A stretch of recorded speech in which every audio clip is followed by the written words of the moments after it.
it comes back, we've got this type, that's T, okay? So that's easy, that's this part right here, okay? We've just fulfilled that quadrant. We've also got our same function coming back with multiple types. This is nothing all that interesting, that fulfills this one, that's really simple. Now, a lot of times though, with the arrays, with the collections of things, well, actually, first of all, one of the things that's really nice about the collection patterns that we have, like Ienumerable in C# and arrays in JavaScript, is that they look the same every time, so it allows us to do these really interesting patterns. It allows us to make things like link in C# or array functions in JavaScript, or underscore or lodash. It allows us to say most of our collections are exactly the same. It's just the type of the thing that's in it that's different, and so we can make some pretty interesting constructs, and that's great. And so we all recognize what that looks like in link, where we have a list of whatever it is, some items, and we can do things like where this, and then distinct that, and then select into it and project into a new type. So I've taken this list and I've composed on top of that list, and I've transformed it in various interesting ways that make that list look exactly like I want, and I can either change my original list with that, or I could just kind of create a new list out of it. That's nothing new. But we've got a problem when we're dealing with a lot of these collections, because sometimes they're huge and they can't all fit into memory at one time. And that's why we invented Ienumerables and generators. This is using my function, or my diagram model here, here's what code looks like through time model. Here's roughly what an Ienumerable or a generator in JavaScript looks like. It's basically like a function, except that function can come back with things now and then. And I tell you this because, at least in the JavaScript world, this was like our answer for asynchrony at one point. In the JavaScript world, they were like, oh, we hate callbacks, promises have some issues, generators are going to be the thing that makes it awesome. And they kind of are, but not in their native form. Generators in their native form, I've spoken with a crowd of, it was over 200 people, and I said, who here currently uses or feels like they understand generators? And I got 2 hands in the room. And this is like well into the life of generators. Like, they've been out for a long time, and nobody in the room knows how to use JavaScript generators. They're basically just enumerables in C#.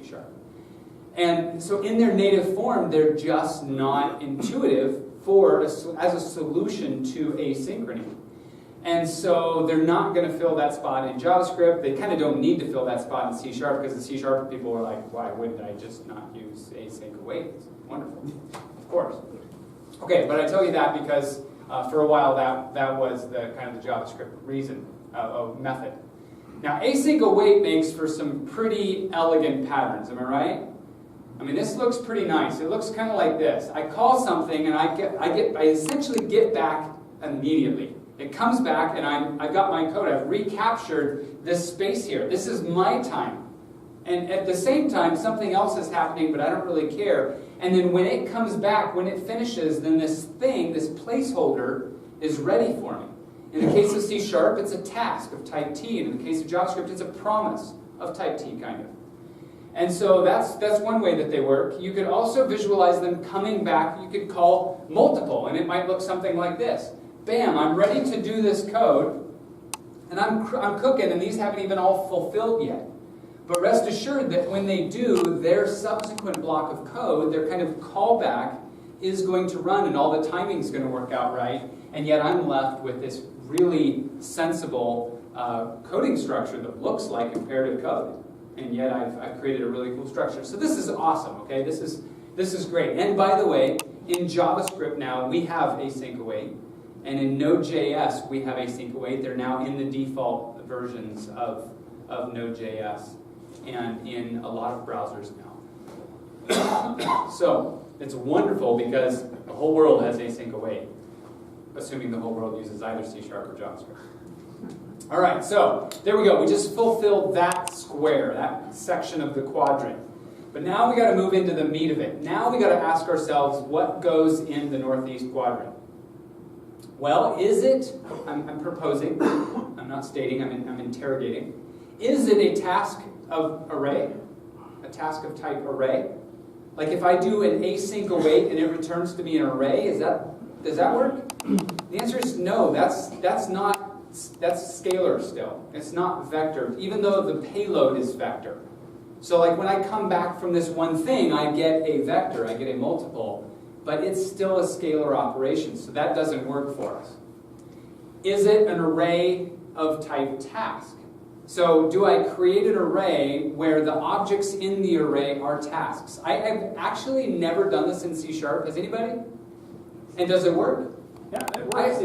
You can do like task.win all. Yes. If you're waiting on multiple tasks, yeah. Excellent. I thought it would work, and I've done that in JavaScript. What I used it for was I was calling the Netflix API to get movie listings, and I said, okay, well, give me the alphabet, A through Z, and so now I've got a list, I've got a collection, and then I said, for each of those, map those, so that's like a dot select, map those to an XHR call the Netflix API, and come back with the movies.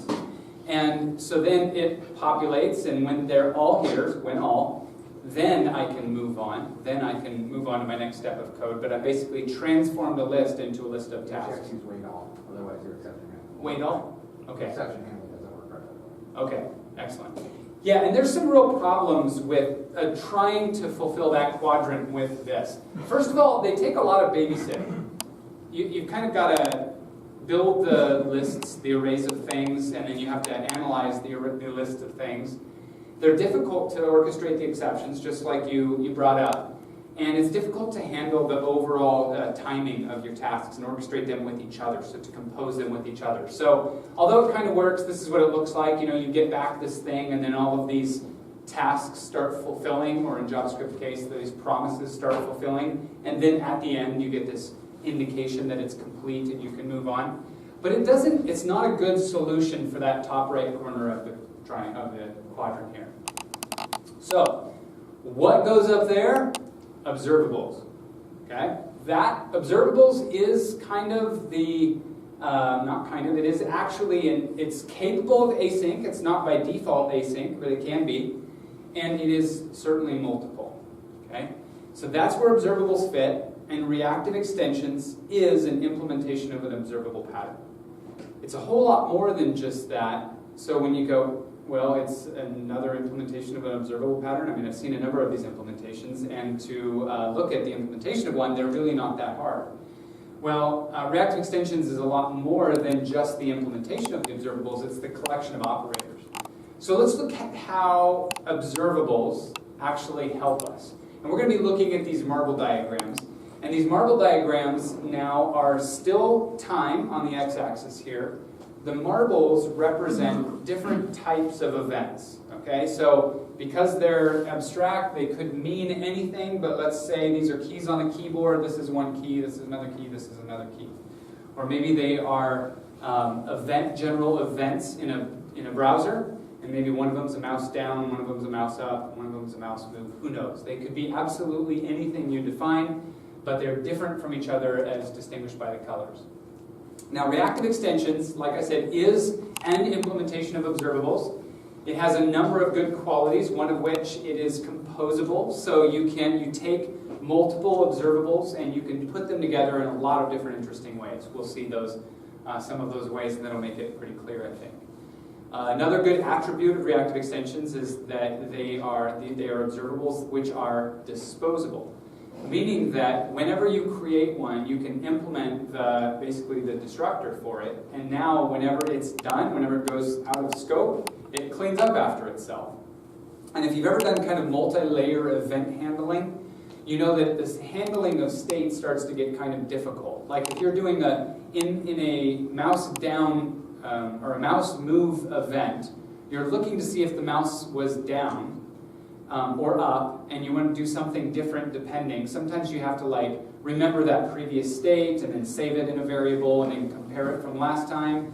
And then when they're done with the last iteration, or when this thing goes out of scope entirely, you're responsible for going back and making sure you get rid of all of the state that you created.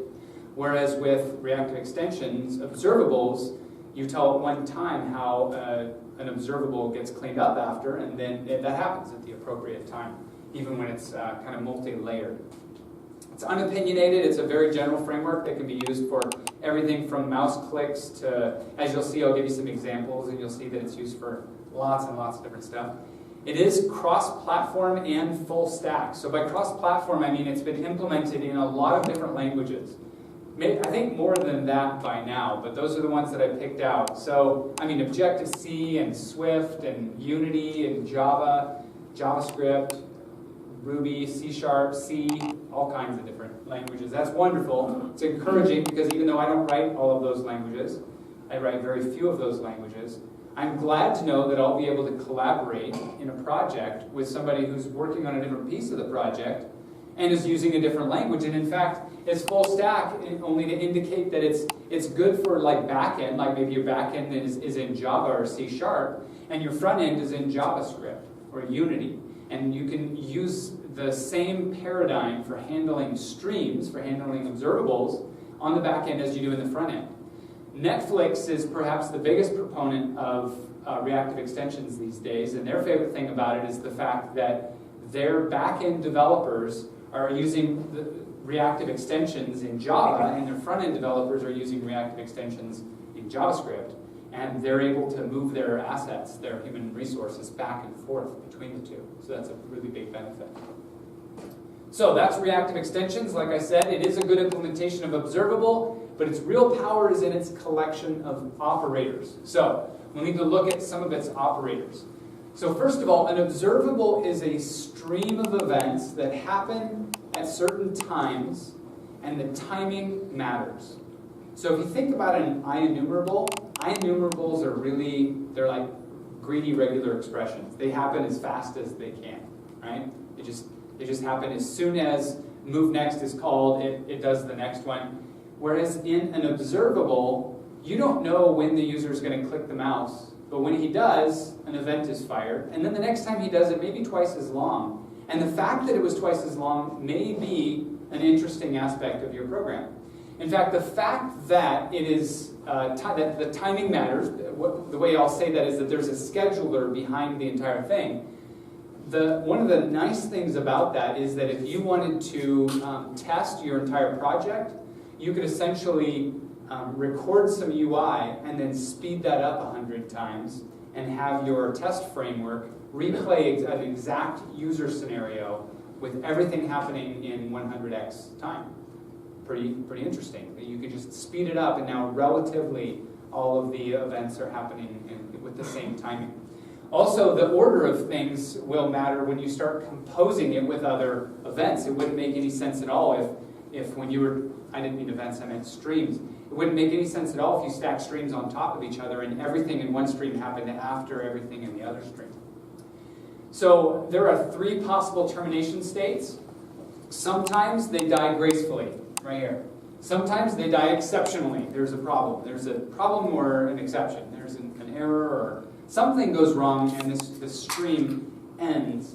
And you get to handle either of those cases. And then some of them actually never end. You don't have to end an observable sequence if you don't want to. They can go on forever. So those are the 3 possible termination statuses.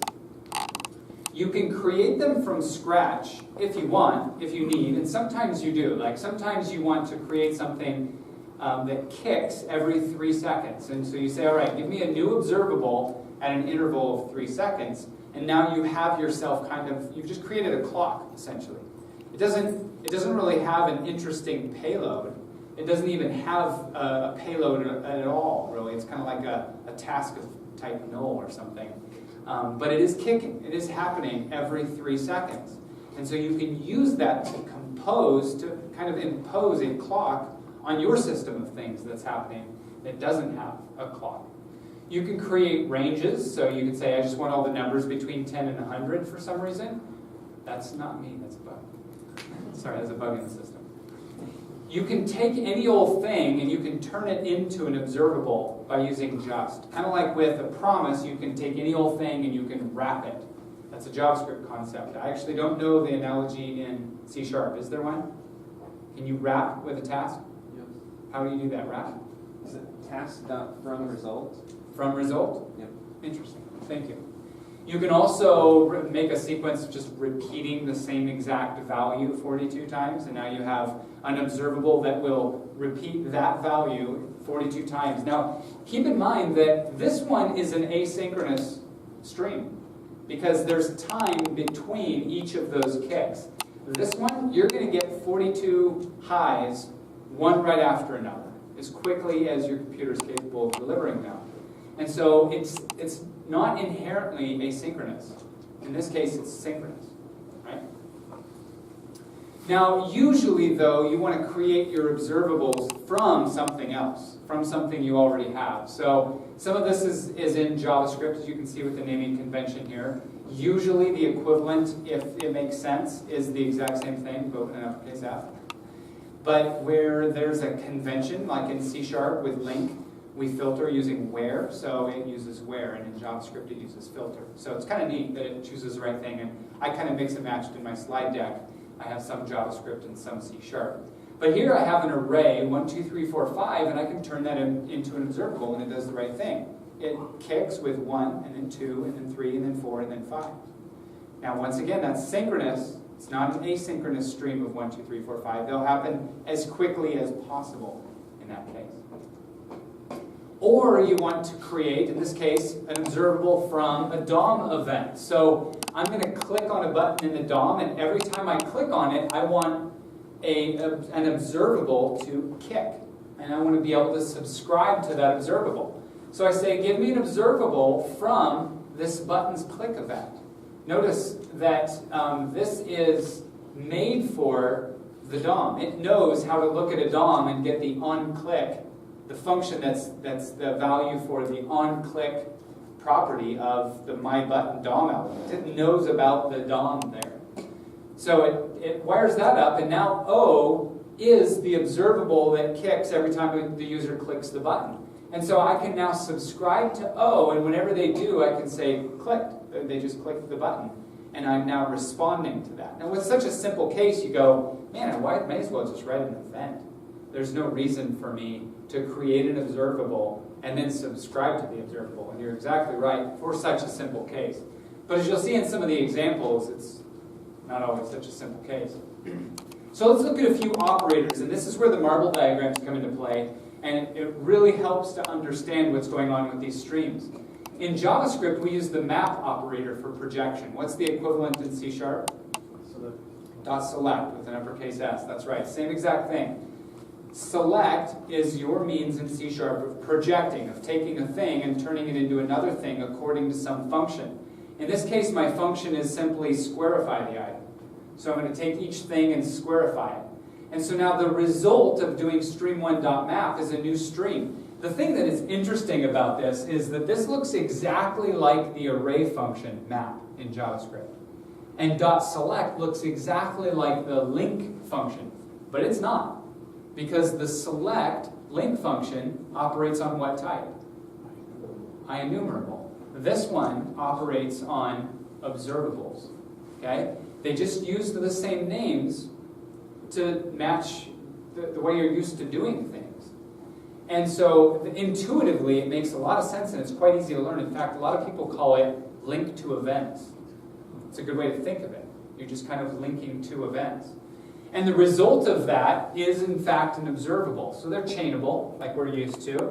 And so the result of map can be set to stream 2, and now stream 2 can be subscribed to. I now have two streams. I have this one that has circles, and I have this one that has squares. And I can feel free to subscribe to either of those, or both, as many times as I want. That's the beauty of an observable pattern, the pub/sub pattern. You publish something, and you can have as many subscribers as you want. So I've got a whole bunch of subscribers that are looking at this, and every time there's a kick, they get a square. And I can have a bunch of subscribers that subscribe to that, and every time it kicks, they get a circle. So that's the map operator. Here's the filter operator. Very intuitive. I'm saying I'm only interested in yellow items, and so only the yellow items are going to pass through. I now have a stream that only kicks when there's a yellow item. It makes sense.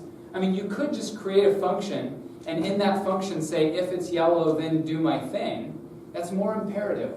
Okay, this is more declarative. This is a little bit higher level and sometimes can create an elegant pattern in your code, especially like I alluded when you compose it with other operators. Here's the distinct. So distinct is going to say, well, I've seen yellow before, so I'm not going to pass that through. Just like you would expect. I've seen orange many times before, so I'm done with you. I'm not going to give you any of those. That's distinct. By the way, there's one called distinct until changed, which essentially just makes sure that it doesn't get the same one twice. So here it would return the yellow. Here it would return the orange. Here it would not return the orange. Or here, or here, or here, or here. But if it did another color and then an orange, then it would return an orange. That one's useful, and we'll actually see an example of it later. Here's the merge operator. This one's really handy. You take two streams and you merge them together, and this is where that timing comes into play. Notice how awesome is this resulting stream that's composed of that timing, and I get the original timing of all of those events in one single stream. That's really, really helpful. I can merge a whole bunch of streams together, and I have this one big composite where I can filter things out. Very, very cool. Look at the debounce. Somebody's going mad clicking, and they click something, and there's a little delay. In this case, I'm debouncing by half a second. So I have to wait a half a second to figure out if they're going to go click happy. Nope, they haven't, so go ahead and pass it through. Nope, they haven't, so go ahead and pass it through. Oh, click, click, click, click, click. Wait, wait, wait. Okay, blue. That's what they meant was blue, so that's what we'll take. Yes? On the previous slide, what happens if you have two streams? What happens if you have two different events that occur at the same time? Well, I don't know. It depends on the underlying scheduler, I believe. Highly unlikely, given the precision of the schedulers that are used by default. I know in JavaScript, it's using I think it uses the performance scheduler by default. Highly, highly unlikely